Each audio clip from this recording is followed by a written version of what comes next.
Okay, so thank you all to those of you that are here, and thank you for having your cameras on if you are comfortable. I know it always makes it a little bit less awkward with these conversations. So yeah, let's get started. This is our last alumni roundtable of the semester. It is titled Gaining Experience, but I'm sure we'll learn a lot more along the way. We are missing one of our key speakers, but we do have Miss Iris Grossman here, and she has worked her way through the editing world and has worked her way up to senior manager of global communications for Johnson and Johnson. So I know she's got a lot to teach us here. So yeah, we're going to try to break this up into about 3 sections for our discussion: gaining experience, securing internships, and leveraging your collegian experience, trying to just cover a few different topics. So I guess, Iris, just for a soft jump, you were kind of mentioning it just now, but could you tell the group a little bit about your positions at the Collegian during your time at Penn State and kind of just some key things that you learned? Sure. So I was at Penn State from 1979 to 1982. Graduated with a degree in journalism and Spanish. And while at the Collegian, various journalistic roles, mostly focused on campus type of reporting. After graduating, I worked at weekly and daily newspapers for about 6 years, and then kind of felt the urge to try something a little different and went into the corporate world. Started out doing corporate communications for a large insurance company, pivoted to a second insurance company after that, and have been now with Johnson and Johnson for 25 years. Thank you for that. And it looks like we have our second speaker back, Ms. Nancy Kennedy. She has also done a lot of great work in her lifetime. She's a published author. You can kind of see a little bit right behind her. That's her latest book over there, talking about the journey of the 19th Amendment. So I just asked Iris if, Nancy, you could reply, just talking about what your position at the Collegian was during Penn State and maybe a valuable lesson that you learned. Oh, okay. I was a reporter at the Collegian, a beat reporter, and an op-ed writer.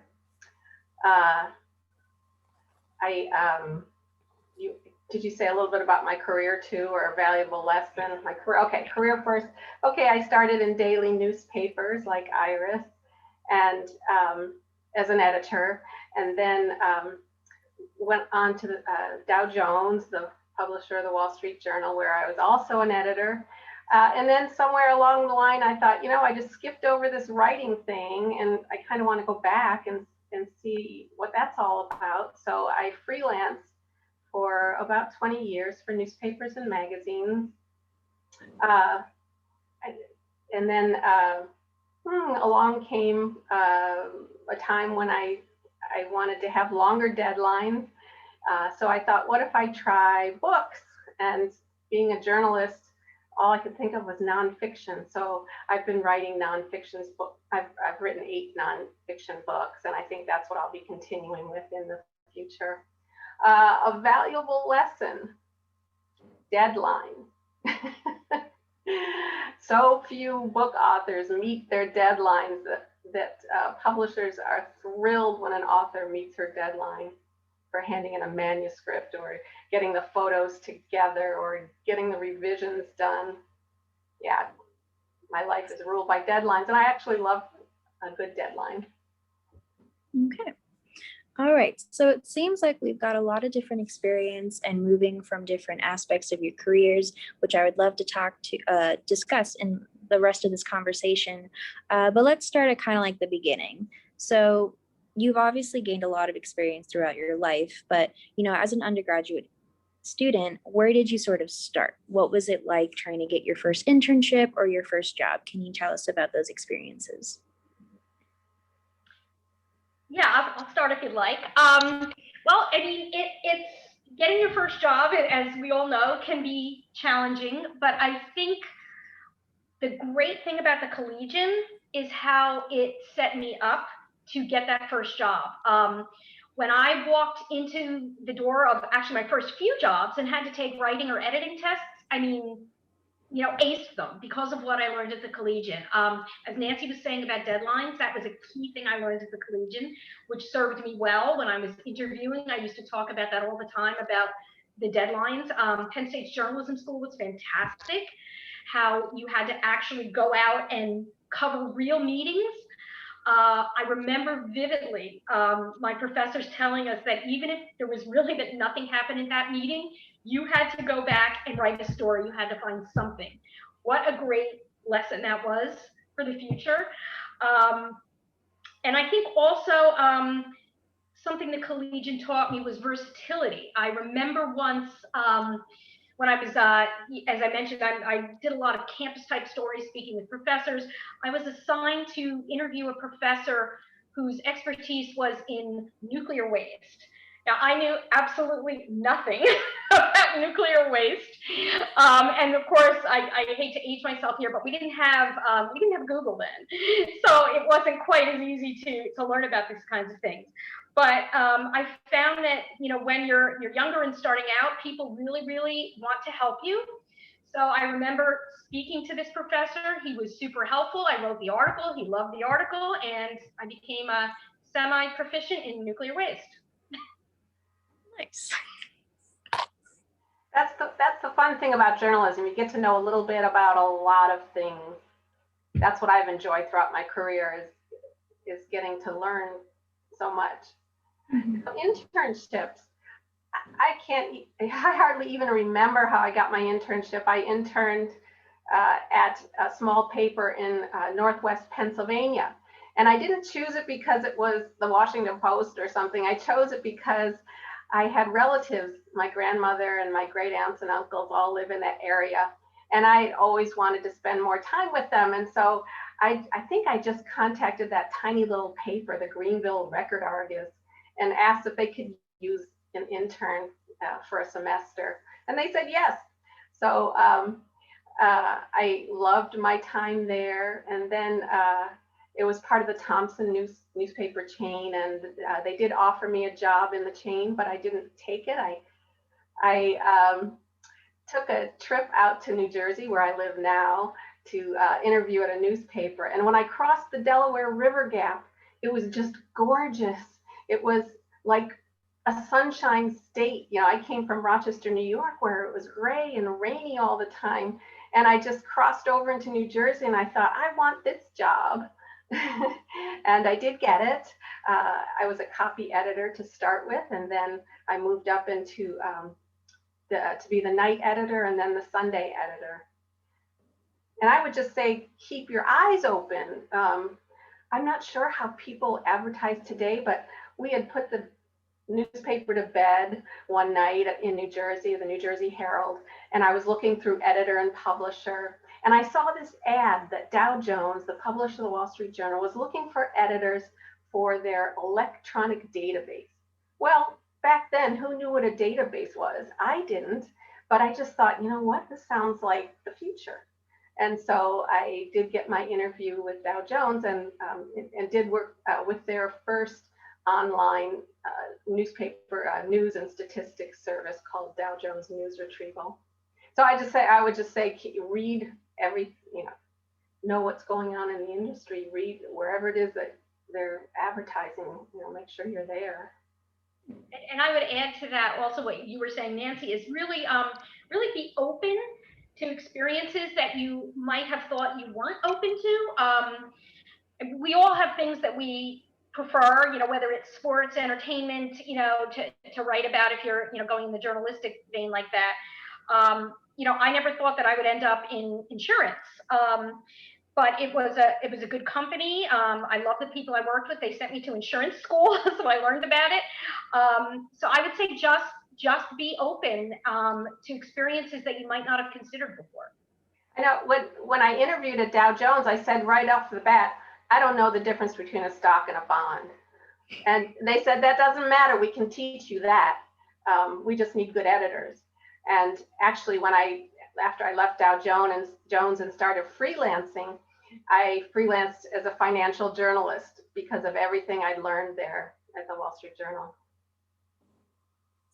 Okay, so I'm kind of noticing a trend here with some of your early experiences versus knowing what you guys are currently doing.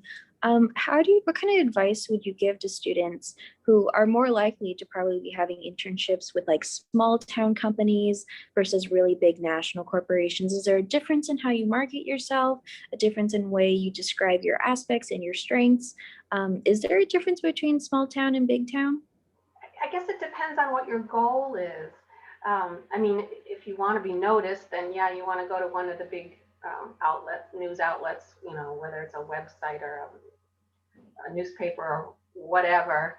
I liked being at the small paper because I got to do everything. Um, they even showed me how to, back then, of course, we had to develop film. We didn't have digital cameras back then, and so they even taught me how to develop film. I rode around the state with government officials. I mean, it's just whatever you wanted to do, you could do. Yeah, and I would say, competition is tough out there. We all know that, especially now, with COVID and less in-person opportunities. I would say, don't shy away from a smaller market if the opportunity presents itself, because that's valuable experience that you're building on your resume that will serve you well no matter where you end up after that. Okay. And I know And that Iris, you and I talked about internships when we had a conversation on the phone a couple weeks ago.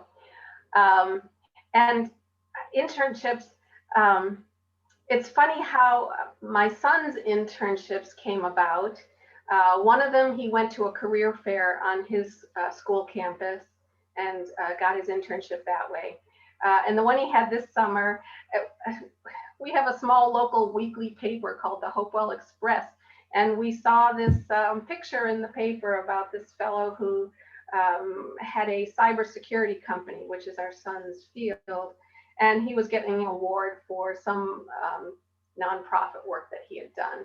And so we just contacted him and said, hey, you know what, our son's looking for an internship. Do you need an intern for the summer? And didn't know the guy, just out of the blue. And he said, yeah, we were kind of thinking about that. And Iris, I'm sure you'll talk about from the corporate end, at that point, we bowed out as the parents. We just made the initial connection and then left it up. And sure enough, he got the internship and the company hired him in January when he graduated. Yeah, I would add on to that. So I think it's as Nancy said, really be open to looking for areas that might have internships. The good thing about the Collegian, whether you're on the editorial or the business side, is you have broad experience. You have broad business experience, you have broad writing experience. And every organization out there needs that in some form or another. So if you find something you're passionate about, go for it. See if they've got internships available. One thing I would recommend is, I think it's fine if you have parents or relatives who might know somebody in an organization that has an internship. I think it's fine for them to make the introduction. But once that happens, as Nancy was saying, I think you need to let your family members step aside and you've got to take the lead. So, I've seen a lot of situations where the parents, they're doing everything. They're sending the resume. They're doing the follow-up phone calls. I don't think that's a good look. It's just, it says something about the student who's going for the internship, that they're not, to me, that would be, they're not a go-getter. So just be very cognizant of that. Again, the first step, if your parents have a friend who works in an industry, I think it's fine for the parent to do the first outreach, but then you take it from there. Yeah. And I think you can be very confident in your skills, what you've learned at Penn State and also at the Collegian. When I was an editor on the daily paper, we had a reporter whose background, he had a degree from Columbia University School of Journalism, the really cream of the crop, but that guy could not get a story out. He would pace the newsroom back and forth, and the hours would go by and we'd have to get the paper to bed and I'd be saying, Ken, I need your copy. I think at Penn State, at the daily paper, at the Daily Collegian, you learn how to get something out quickly. And you also develop great writing skills. I mean, The editors are wonderful there. The professors are wonderful. And again, it's the kind of situation where I think if you can write anywhere. All right. So that kind of, I guess, leads to my next question then. I've heard a lot about, the Collegian teaches you about your deadlines. It teaches you about writing. I know some of the students that are here are more on the business side of things. So what are some other general aspects and skills that you took away from the Collegian that you were able to present to potential internships and potential jobs? Yeah, I think the Collegian was run so professionally that it really works like a company or an organization. I learned how to report to somebody like an editor, being accountable to that person. I think also going back and having them point out areas where you need to kind of bump up either your skills or a particular story where you may have forgotten, for example, to do an angle, which I think could be appropriate in business or in the journalism end. So I think the Collegiate is just run so professionally that it sets you up for what the real world is. Yeah. And I would add that as a book author, I have like two roles. I have the responsibility to write the book, but I also have the responsibility of selling the book to a publisher. And well, first to an agent. So you have to sell your idea. You have to sell yourself. You have to interest an agent, then you have to interest a publisher. And I think the persistence that you develop as a reporter, I mean, to me, I don't stop until I get what I want, So I think that works in a lot of different ways. And for me, it's worked both in the about the creative side of writing, but also the business side.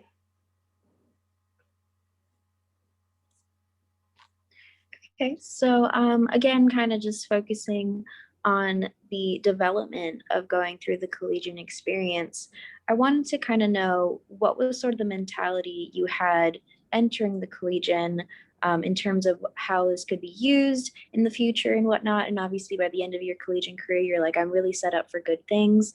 But I know some of our staffers here, they're trainees, they're underclassmen and whatnot. So what is sort of some good advice you can give them right now in their early Collegian career in terms of what they should be hoping to achieve by the end of their career?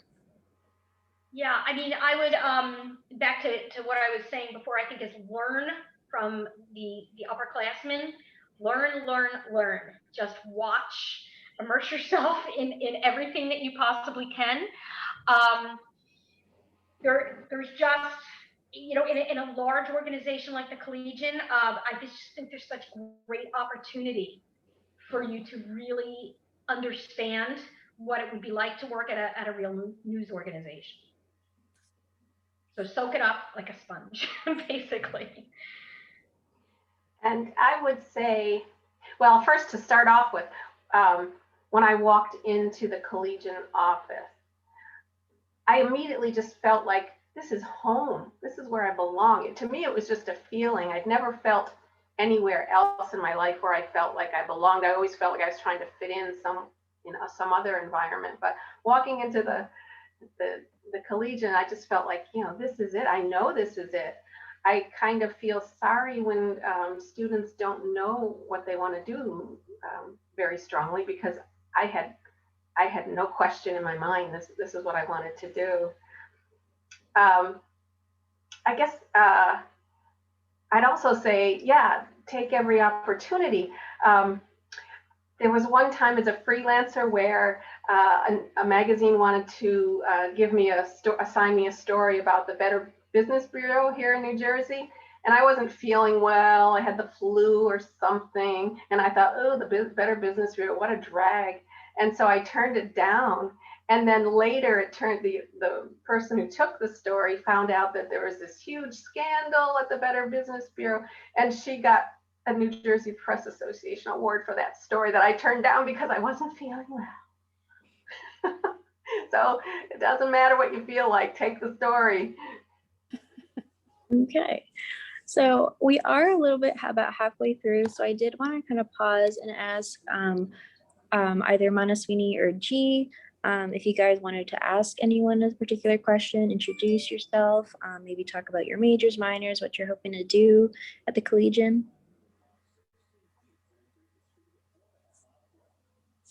Hi, thank you so much for coming. My name is Manaswini. I am a sophomore and I'm majoring in finance and minoring in IST. So I'm in the sales division at the Daily Collegian, and honestly, I'm just trying to get some experience and really meet everyone because I'm still virtual. So I don't know, just like here for the experience, I guess. Yeah, I know. I feel bad for students today. Everything's virtual and it's so hard to make these connections. Yeah, I know, Lily, you mentioned being in the office right now. So are people in the Collegian office, or are you mostly virtual? For the most part, we are virtual. I know the new staff tends to utilize the office a little bit more for like print nights and coming in for reads, but they are also very virtual. They also have a huge staff, so it's very difficult to have like large staff meetings and whatnot. Business has been very virtual. We've had all of our onboard training. Our department meetings have all been virtually this semester and last semester. So yeah, it has been really difficult to foster that community that some of you guys spoke about, just like walking into the office and feeling that home environment. So it is kind of a bit of an unfortunate experience for these students. Yeah, I mean, I remember my first job at that small newspaper in New Jersey, and there are 4 or 5 of us just getting out of college. It was just such a great time, and I hope that time returns for you guys now, instead of everybody in their own separate space. Yeah, I'm sure, Nancy, you'll agree that we used to spend time in the Collegian office, which at that time was in the Carnegie building. We would, even if we didn't have work to do, we would just go and hang, because this was our tribe. It was the Collegian folks. I know my grades dropped the minute I started working at the Collegian, but I didn't care because I found what I wanted to do, and that's what was setting me up for a career. And yeah, we did hang out at the office, and we liked to get the paper finished so we could all go down to the corner room and have a cup of coffee and talk into the night. Yeah, it was a great time. Yeah, one thing I would say, this pandemic made me pivot to online promotion and online research. And I would say be open to everything, because at first my agent wanted me on Twitter, and I said, absolutely not, I will never tweet. But now that I'm on Twitter, I follow, there's a thread called MSWL, Manuscript Wish List. And agents talk about what they're looking for, and publishers talk about, editors talk about what they're looking for. And I've already made a connection there, just knowing about this thread for a week. I have a Zoom meeting on Thursday for my next idea. So, I said, no, I was going to tweet. I'm not going on Instagram. I'm doing everything. I'm on Instagram. I'm on Twitter, everywhere, Facebook, Pinterest, you name it, I'm there. That's the only way to go these days. That actually leads me to another interesting question then. Even though like social media is ever changing, and there's always the advice of like, be careful what you post, your future employers might see it. But what is it like trying to partake in social media as a professional? Yeah, I know, in my world, and I'm sure this is true in most people's world, who are working in a corporate environment, the importance of keeping your work and your personal life separate. We've all seen stories of people who make the mistake of tweeting from a corporate account, something that shouldn't be tweeted. So I think it's just really important to keep those boundaries. But as you were saying, Lily, my son, I have a son who's 28, and he graduated with a degree in journalism and is now working as a social media manager at a museum. And I had asked him before this call if he had any advice, and it's funny you picked up on that, because that was one of his key pieces of advice was, as you're posting on social media, Is this, think 5 years ahead, and is this something that would embarrass you 5 years from now? So just be very, very cognizant of that. And I think that's something that you get in your education as a reporter, to be objective. And I've never left that position. I don't tweet about political positions or my opinions. My online presence is all about my books, my business, very just professional. It's there for the professional reasons. There are so many, last year, some literary agencies went under because of what they tweeted. And I just think it's better to stay away. Even if you have strong opinions, I know people say, well, if you have strong opinions, you better have them out there. Otherwise, you're not taking place in the dialogue.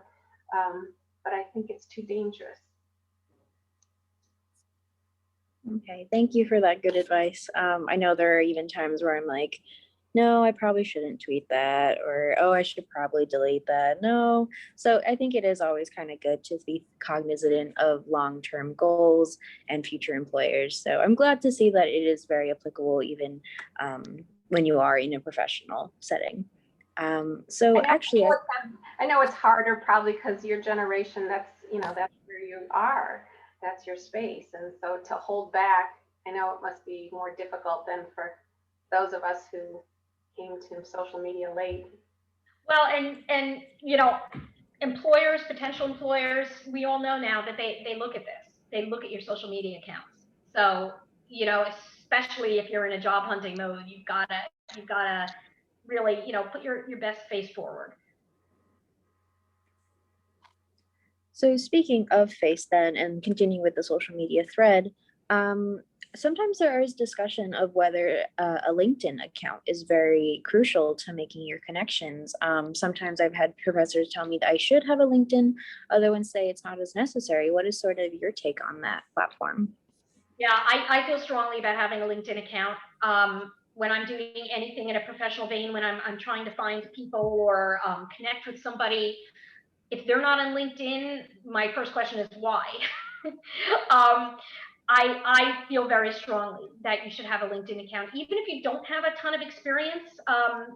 Just put there what you've got, and even experience that you're not. If you're going for, let's say, a journalism job, and your experience is not related to journalism, put it there anyway. You never know. You'll strike a chord with somebody who sees something that they feel passionate about in your online profile, and that's the first step. Yeah, I don't know whether LinkedIn has ever done anything for me, but going back to the internship, when our son wanted to get that internship, he didn't have a LinkedIn account, so we made the first move. But after that, I immediately helped him with his resume, helped him get his LinkedIn profile together. Even if it's not a great use, I think it has to be there. Yeah. The other thing I would say, and Lily, this question is probably coming up, but I just don't want to forget, speaking of connections and what the Collegian has helped you with, when I went to the newspaper, during my tenure there, 2 more positions for reporters came up, and I recommended 2 Collegian friends, colleagues, and our newspaper took them on. So I think keep in touch with your Collegian colleagues through the years. I can't stay quiet. I have to chime in about the AIG and on LinkedIn, because it's been valuable for me to troll around and find other people to participate in sessions like this. So big plug for LinkedIn, big plug. Yeah. Yes, I've noticed that in my own experience. Before the pandemic really happened, I was looking for camp counselor jobs and whatnot. And it was really interesting to find random people I'd never heard of. And I would see that, oh, they went to Penn State and they were also part of the Collegian. And I instantly felt like I had a pathway to be able to reach out and make a connection. So I have also found value in LinkedIn. So hopefully our students can invest time in making one. But I guess if they do take the time, do any of you have any advice in terms of how to make your LinkedIn most effective, even perhaps if they don't have a lot of experience? What are some good tips or tricks with it? Yeah, I would say, again, putting down things that maybe you're passionate about, because that could strike, for example, an internship. Let's say, I'll just come up with something random. You're passionate about cooking, and an internship comes up in a food magazine. The person sees that on your LinkedIn, and that's already, you've got one foot in the door. And I think what I found on social media, LinkedIn, everything, Twitter, Instagram, photos draw the eye. And, we used to lay out the paper. I loved laying out the front page. But photos are going to bring people to your page. So everywhere that they let you put a picture on LinkedIn, put some sort of picture, especially if it has something to do with your profession or, what you want your profession to be. And plug all the clubs that you're in at Penn State, plug them all there, put them all in. So I guess then, as just like more of a conversational segue, what were some of the clubs you guys were involved in, and also found value in for your future careers? Oh boy, I did a lot of different things. I just loved being out there. Penn State, being such a large school, I was at University Park for all 4 years, so there were so many opportunities. I mean, I joined the choir, had absolutely nothing to do with my future career, but I absolutely loved it. We got to sing with the Pittsburgh Symphony Orchestra. It was like one of the highlights of my life, and I still remember. What else did I do when I was there? Oh boy. I just remember just being very curious about everything going on, trying a lot of different organizations, and just seeing what sticked. That there's just so many opportunities for whatever you think might interest you, and I'm sure there's more now. I read in the alumni magazine about clubs that we never could have imagined when Nancy and I were going.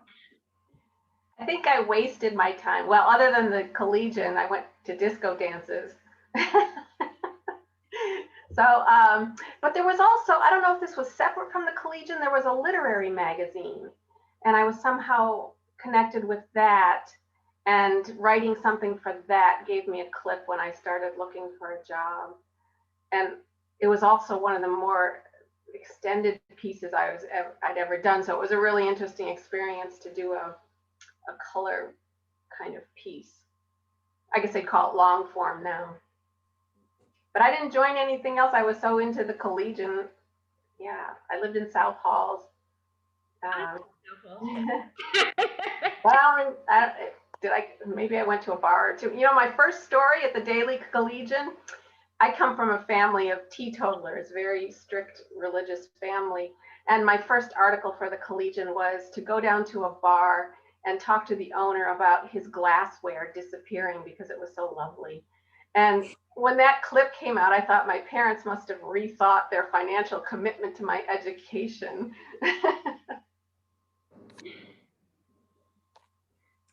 Yeah, I'm trying to think back to what my first article was when I was on the journalism side of things.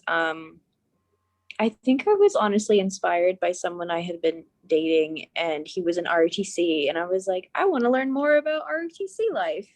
I remember trying to go up to the ROTC building, and I couldn't even get in. Like, I didn't understand about procedure. I didn't know you had to make an appointment. I think I ended up reading 300 pages on uniform regulations, and I learned way too much that I didn't want to know. But so it seems like, of course, the Collegian is always a great place to learn new things, be exposed to different groups. So circling back then to the main discussion of this roundtable, you guys have moved through a lot of different careers. Iris, you learned about insurance, which is something you didn't imagine you were going to do. Nancy, you are an author. I also have made my own adjustments through my college career. What advice do you have for someone who might be going through feelings like that, where they feel like they don't have a path anymore, or they're worried about not being on the path that they initially set? Yeah. I would say now's the time. Now's the time trying to figure it out. It's a lot easier to pivot when you're in college than afterward. I think the journalism school at Penn State was super good about that. They were super good at weeding out people who were not meant to really be in journalism. They could just basically tell that the passion wasn't there, the writing wasn't there, that kind of thing. This really is the time of your life to experiment. Take different classes, see what might excite you. I remember, I was journalism from day one, so I never wavered from that. However, I took a placement exam. I think you guys probably still have a foreign language requirement there. And I took a placement exam and I placed out of the Spanish requirement. But they said in order to get an actual grade and get it on my transcript, I had to take a class. So I took the class, sailed through it, and there were Spanish majors in there struggling. And I'm like, there's something here. I didn't bat an eyelash and I got an A. So I started taking more and more classes, and it turned into a double major for me. I actually took a graduate class before I even graduated at the graduate level, and absolutely loved it. My goal when I graduated was to get some sort of a job that combined journalism and Spanish. Didn't work out that way, but I've always kept an interest in that. I'm currently very active on Duolingo, trying to get back into Spanish again. But really, I guess my advice to that is just take a lot of different classes as your schedule allows. Things you feel that you might be passionate about. It could turn into a double major, it could turn into a hobby, it could turn into a whole new career direction for you. And I think you have to know a little bit about yourself. I've had to pivot several times in my career just because of circumstances. I found that I held on too long to what was comfortable and familiar because I like routine. I like, the rest of my life to be routine so I can focus on my writing. And so I would stay in a position far too long or in a situation far too long. For example, I love writing books now, but I should have started way earlier because it's a tough business and it takes a long time to get established. So I wish I had started 10 or 15 years earlier, but I was comfortable. I liked doing the freelance magazine work. But you can't go back, but that's what I would do differently is I would try to be more flexible and be able to pivot because of circumstances. But you also have to know yourself. Like I knew I didn't want to move 10 times to get to better positions on a newspaper. So for me, going the freelance route was more in line with my personality and how I wanted to live my life. I think you have to be true to yourself. Yeah, and I would say, as we talked about before, not saying no to opportunities that come your way. So when I was working at a Daily Collegian newspaper in New Jersey, and I was an assistant features editor, and we lost our restaurant critic. And the features editor asked me if I would take on restaurant critic duties. I knew absolutely nothing about restaurants and food, scared to death. But, I kind of reinvented the position into a column called Word of Mouth, where I would take out people from the community and they would come along with me and we would review the restaurant kind of together. So it was a different spin for somebody who like myself, who wasn't really experienced in this. Absolutely loved it. Created a passion for restaurants and food that I've had for the rest of my life. Although, I don't know how you deal with this situation these days. When I was hunting for another newspaper job, there were several newspapers who said, yeah, come on, let's, come in and try out for a week. You won't get any pay. I felt like an indentured servant. It's hard to get paid in this business, and you often feel taken advantage of. I didn't take that offer. I didn't go work for somebody for a week free. Maybe if I had, I could have gotten a really nice job. I don't know, but I just, I don't know how you deal with that today, because there are so many outlets that don't pay. More so than we were starting out. Yeah, I saw it with my son when he was first graduating with his journalism degree. And places were saying that, come work for me for a week, just like you said, Nancy. And I put my foot down on that. I was like, no, if this is an outlet worth your skills, they would pay you. Okay. Yeah, that was kind of a question I always heard growing up with my professors is an unpaid internship ever worth it? And should you try to get the paid ones, or should you take the experience that an unpaid one could potentially give you? Yeah, that's a good question. It's a very good question. I don't know what do the advisors at Penn State, what is their guidance on that now? I know when I was there, it was pretty much don't do the unpaid if you can help it. Yeah, that's what I've gotten as well in a lot of classes. But when I was back in the journalism classes, it was kind of sometimes you're stuck with it, which is just unfortunate because journalisms in general are very underappreciated. I think as just this pandemic has really shown. But yeah, it's not really the best situation. I guess it depends on your situation. Like my parents were definitely not going to pay for me to work somewhere and not get paid. They were paying for my college education, and that was their only responsibility. So yes, I did get paid for my newspaper internship. And do you get paid? I mean, I was so thrilled to be paid to work at the Collegian. That was better than working in the dining room. Yeah. So another question that I kind of had as you guys were communicating, I realized that this room, virtual room, is full of women.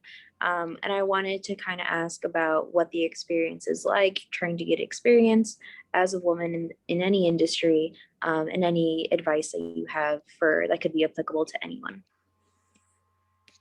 Yeah, I mean, I guess I'm fortunate that I haven't really experienced issues with that, because I think hopefully my work stood for itself, and it didn't matter who I was as long as I came out with a quality product. I know my experience is not the same as many other people. You read stories all the time about it. But I guess I've just been fortunate. Nancy, are you feel the same way? Well, a couple of things. I did mention that I wasn't willing to travel, to move 10 times. I think as a woman, I found it very difficult to get promoted. Not at the newspaper so much, but then when I went to Dow Jones and there was more of a corporate structure, I felt like, okay, I finally realized they're not going to do anything. I don't have a path up here.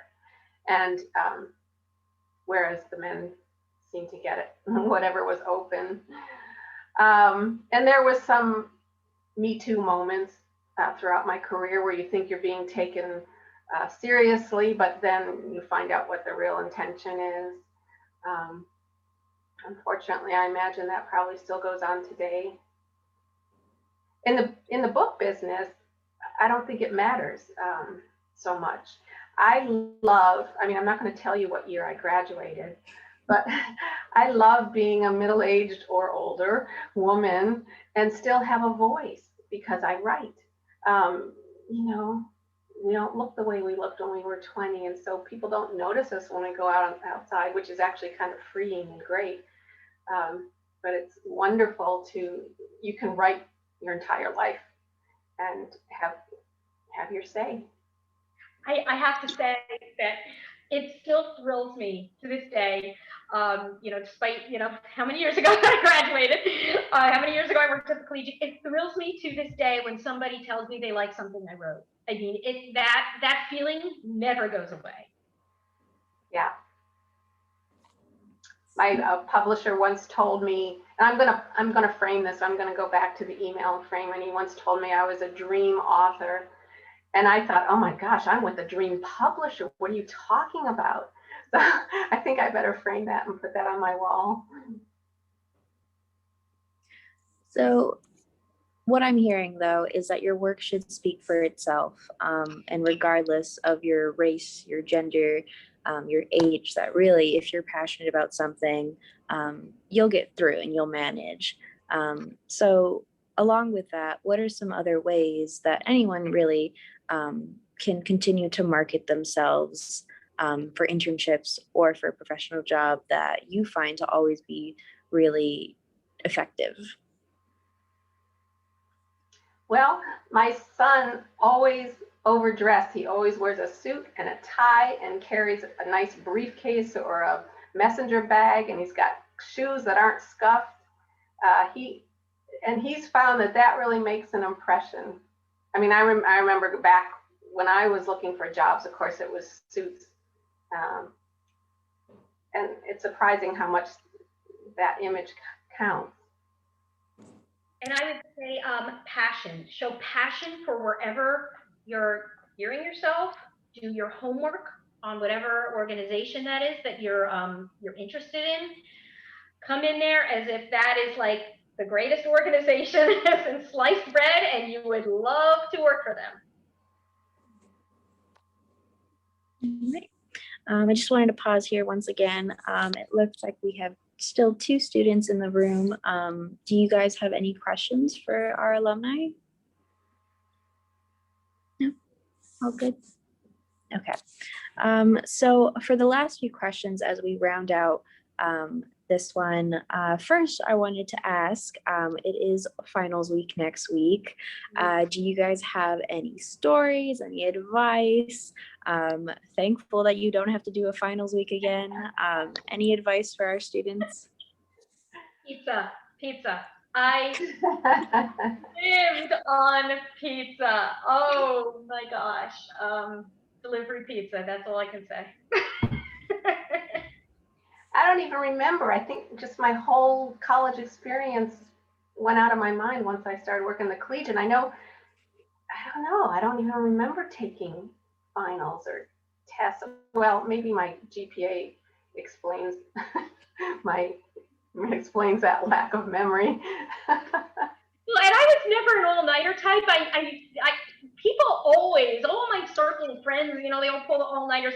Not my style. I need sleep. So I would just, look, if you're not prepared by the time finals week rolls around, I don't think any amount of hours is going to combat that. You had to have been on the ball the whole semester, basically. So staying up till 2 a.m. is not going to cut it, at least in my book. Well, I was just glad our chat today here was in the afternoon, because writers, we're notoriously not morning people. So I was the one staying up late, yeah.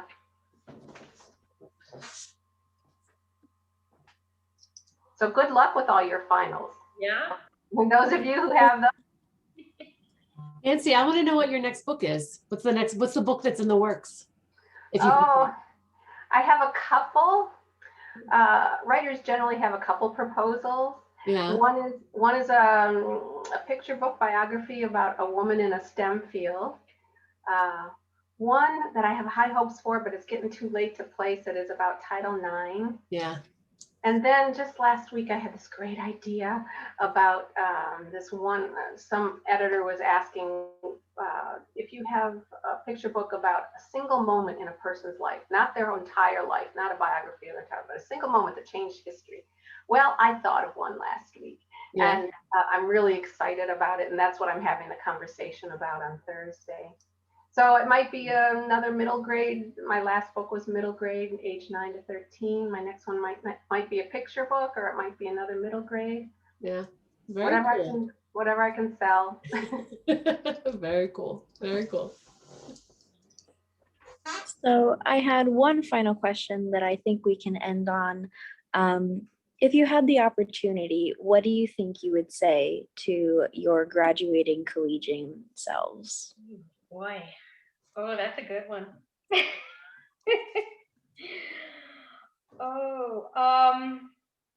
Be flexible, because life is not going to take you where you thought it would.